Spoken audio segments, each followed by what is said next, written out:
Welcome. Take It Up with Jessica Lee. I'm here with Joe Booth, who is the Senior Director of Sales Enablement at SecureAuth. Hi, Joe. Hey, Jessica. Thanks for having me today. Yes, my pleasure. Welcome to the show. You're going to have to tell us about SecureAuth because I don't know much about it and the audience might not know much about it. Sure. So SecureAuth is a really cool company. We are in the cybersecurity space, and we're in the niche of cybersecurity known as identity access management. Right. So what we do is we help companies protect themselves from identity-related breaches. So if you're a large company and you want to be able to allow your consumers to be able to access information, whether it's a bank account or you might be trying to log into your airline, you have to go through some sort of authentication point. And SecureAuth provides that kind of bridge and also the protection to make sure you are who you say you are. So if you're a company and you're trying to modernize your IT or you're trying to have the most secure access, maybe you have a large business to consumer initiative, SecureAuth is really in that niche of being able to protect companies around the access of the applications that they have to help them reach those business outcomes. I want to ask about some of the challenges that you face, right? Sure. Maybe around motivating partners or sales folks or recruiting. Yeah, so I think motivation is it's probably the most important thing that's going on in the industry today. There's all sorts of things that are related to technology, artificial intelligence, machine learning that are very sexy to talk about. But at the end of the day, what we are, this is about people, right? Yes. And everybody has distractions in their lives that are taking them away from performing towards the goals that they want. And motivation in terms of training it can be very hard because we have initiatives that you want to train your people on. Maybe it's rolling out training on how to work a new application that your company's just invested in. Maybe it's messaging around product. Maybe it's sales plays that you want your sales teams to be able to execute on. So how do you maintain their focus towards that? And that's a big challenge. I like to think of it like drinking water. If you were thirsty and you came to me and I had water, then you would be eager to drink it. Yes. And if I gave you that cup, you'd be satisfied. Well, then if I gave you another cup and I said, hey, why don't you drink this one too? It's important that you drink a lot of water. You'd probably drink it because you're polite, but you might be a little bit reluctant. So you'd drink that cup of water. And then if I immediately took a third cup of water and I'd say, water is really important. I want to make sure that you continue to drink. Exactly. You would be resistant at that point. And now either you would take the cup and you would set it aside and you would just ignore it. Or you would splash it back in my face and say, I can't keep drinking water. I've had enough. Right. And that's really what motivation is about, right? We have to figure out how we meet people when they're thirsty and give them what they need in those moments. Not just about continuing to pour water down their throat saying, water is important, you need to drink this. And what I feel like is that as sales trainers, we have a lot on our backs. You have different applications, you have different messages, you've got product, you've got sales, you have different audiences. And as a salesperson, it can be very overwhelming. You have to learn all of these things, and everything is like another glass of water. I keep handing it to you, and I keep telling you that it's important. Now, at a certain point, you are just full. You can't retain any more water, right? Yes. So you have to go through this period of rest and digest. I have to give you the water, allow you to absorb it, and then when you're thirsty again, you'll come back for that. So it's about being able to build information and provide it to people when they're thirsty, not about just constantly pouring it down their throat. Right. And if you build a culture of learning, and if you have the support from your leadership team and the important people around you in your life to help you stay motivated, then you'll remain thirsty. And the infrastructure to give the content just in time, right? That's exactly it. Okay. When you need that water, where you're at. I love the analogy. Great. Great, thank you. So what makes your product different? Because I'm sure there are a few security players out there. Sure, it's a very crowded space. The thing that makes SecureAuth so much different than our competitors is that we're able to really fit into very complex ecosystems. So if you're a large company, you're trying to modernize your IT infrastructure, you might have a mixture of homegrown applications, legacy apps spread across the globe. You also have hybrid applications or cloud-based applications, and you need to be able to protect all of them. Or you need to be able to protect a subset of them. That can get very complicated. Okay. And the older and the more applications that you have, and the different types of users and use cases of those users, it gets really hard for companies to be able to secure those applications. That's what SecureAuth specializes in. those companies that are trying to have the most secure access and be able to modernize their IT infrastructure. That's the sweet spot for SecureAuth. And they're big and they're complex. That's right. Okay, so I know you just won a very big deal with an airline. Let me ask you about sales enablement, because that's your specialty, right? And you've been at previous companies and you've got some great success stories to share with, or you shared with me before, so I really hope that you can talk about that here, of how to increase the conversion rate by maybe a lot more focus on the segmentation and the target, right? You want to talk about that? Yeah, absolutely. So I think every company out there that has a good product is running into these same issues. That you have a very crowded space of competitors. You have customers that are coming to you to say, solve my problems. And there's this vetting process between buyers and sellers that happens in this sweet spot. And the buyers are trying to say, which of these service providers is going to be the right fit for us? And then the traditional selling model, what we find is that sellers are trying to serve the buyer as much as they possibly can. And salespeople are very optimistic, right? You have to have thick skin. You have to really believe in yourself and believe your product is the best. But that can be difficult when you're talking with customers that aren't the right fit for what you offer. Right. So what we're trying to do is change the mindset of organizations to say, how do I disqualify deals the same way that a customer would disqualify a vendor? Right. We need to figure out who our ideal customer is in order to sell to them. Instead of wasting our time on all these other deals that are just noise, they have a very low chance of winning. We want to be able to focus on the big deals with our sweet spot of customers, that niche that we fill, and that's where you're going to be able to find the most success. Okay, so you talked about in the previous company or another company you worked at, and you changed the mindset so that the conversion rate went from like 40% to over 90%. Oh, wow. Yeah. So that's fantastic, right? So maybe you can explain a little bit for those who want to learn how you did that. Sure. So I think the biggest takeaway here is that it's not just about eliminating customers. This is really about figuring out what your sweet spot is. So you have to look at all the data. Once you've taken a look at the CRM, you've looked at the analyst reports, you talk to your customers, you talk to your partners, and then you also talk to your internal stakeholders, and those could be people like sales reps, your people in product, your folks in marketing. Then you say, okay, we understand why we win and why we lose. And then you have to say, all right, what are the reasons why we're winning, and how do we scale those up even more to focus on just the right customer? How do we make sure every sales rep in the organization is doing these types of behaviors that lead to success? So that's a scaling operation. And there's certainly a mindset shift that has to happen.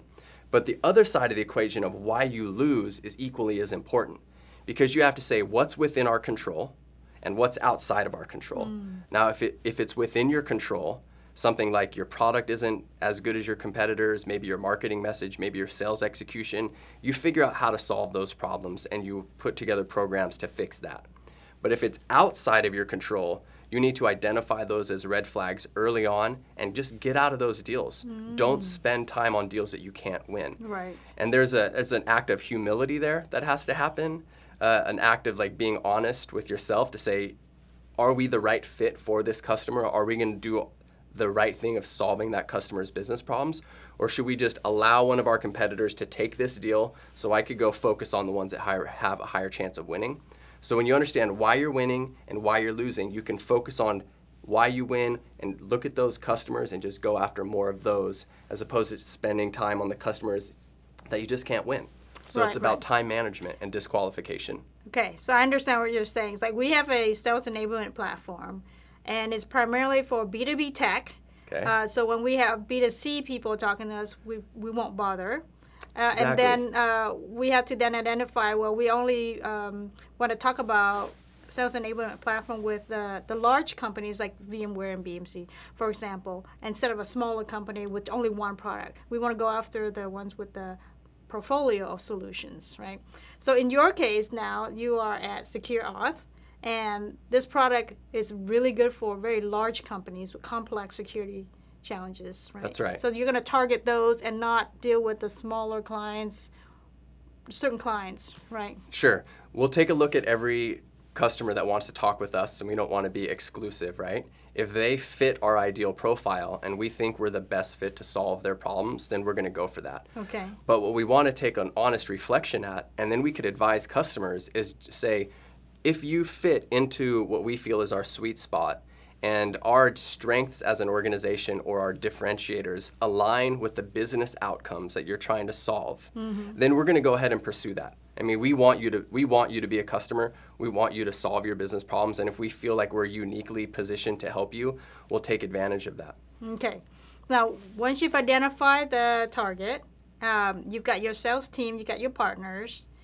How do you help them to be even more successful? Because part of sales enablement requires really good content. That's and right. serving that content. Yeah. You want to talk about this just-in-time content I think content delivery, just in time?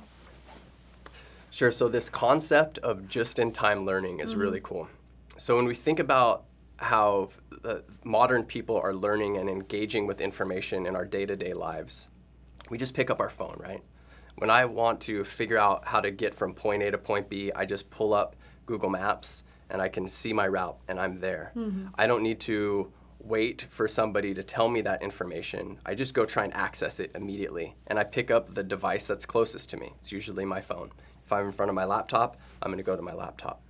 So you want to meet people where they're at, and then you need to do it the moment that they need that information. Okay. The traditional way of learning, particularly in adult education, is I explain a lot of things to you. I bring you to maybe a seminar. I explain all this information. You're frantically trying to take notes.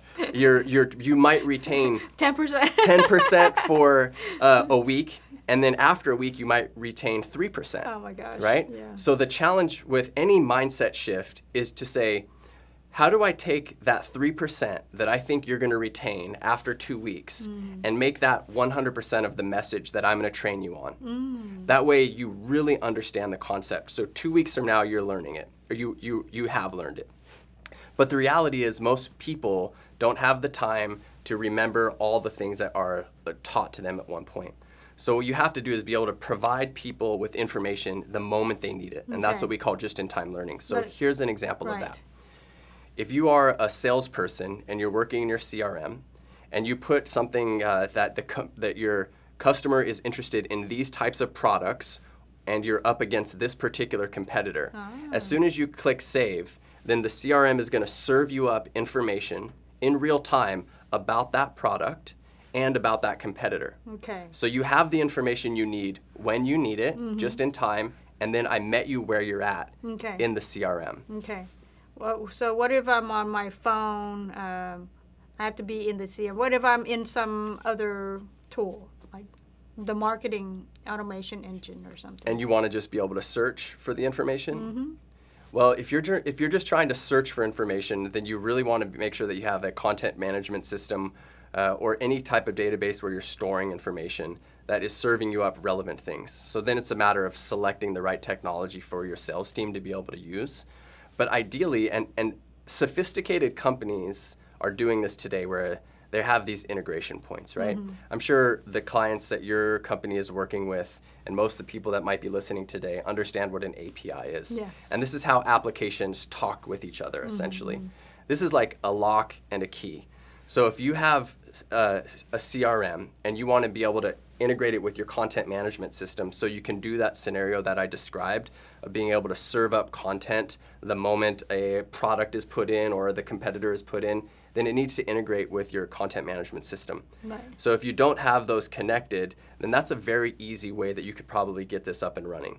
A lot of companies have these capabilities already. It's just a matter of having not even technical resources to do it, but really just leaning on the service provider that sold you that information or that application so they can tell you how to do it, or maybe they can even do it for you. Okay, great. Well, this is a really good lesson so far. You've talked about enablement and how to help your salespeople be more successful, like time management and target the right people and be able to walk away. That's very good. So what is exciting ahead for you then? I think the things that I'm most excited about is just the idea of helping a sales culture, or really any culture, change the way that they think. And really, when you're thinking about these mindset shifts, it's about the long-term game. So there's different strategies that you have to use. If you're working within an organization, you got to remember that this is broken up of a bunch of different individuals, and every individual comes with a different type of work experience, maybe some sort of bias that they have. So you have to figure out, okay, at large as an organization, what are we trying to accomplish? What is our mission? Maybe their revenue goals, maybe their philanthropic goals, depending on what you do as an organization. And you ought to understand who are the key players within that team, your influencers and your followers, and then there's varying degrees of each one of these. And your most obvious influencers within an organization are going to be your executives. So you have to make sure that your executives have a clear mission that they want the team to be able to follow, and that they get behind whatever that initiative is, and that they really say, here's what we're marching to, here's why it's important, and then that is going to have a trickle-down effect. And then on the lower ranks, the middle management and folks, they really have to understand what that mission is as well, because they have to be able to articulate it in more detail to their teams. And then the people in the organization that are more operational, that are out in the field, they have to really empower that. They have to embody what that mission is. So there's all these different layers within an organization of individuals that have different experiences and different motivations. So being able to capture that and being able to have a message that resonates with Jessica, but it might be different than resonating with Joe. Right. And being able to put all of that together in a package, it's very exciting, but it's also very difficult. So once you have that mission laid out, it's about putting a program together that's going to hit the different people in the moments that they need them in order for us to be able to execute on that mission. Right. And so that's scale. exciting. Right. And right now you're focusing primarily in the North America region. That's right. And we'll be expanding globally very soon. We already have sales reps in Europe, but for the most part, our sales team is here in the U.S. Okay. Well, exciting times ahead. Yeah, thank you so absolutely. much, Joe. Thanks, Jessica. Thank you for being on the show and sharing great content. Appreciate it. Thank you. There you have it. Take it up with Jessica Lee, Joe Booth from SecureAuth.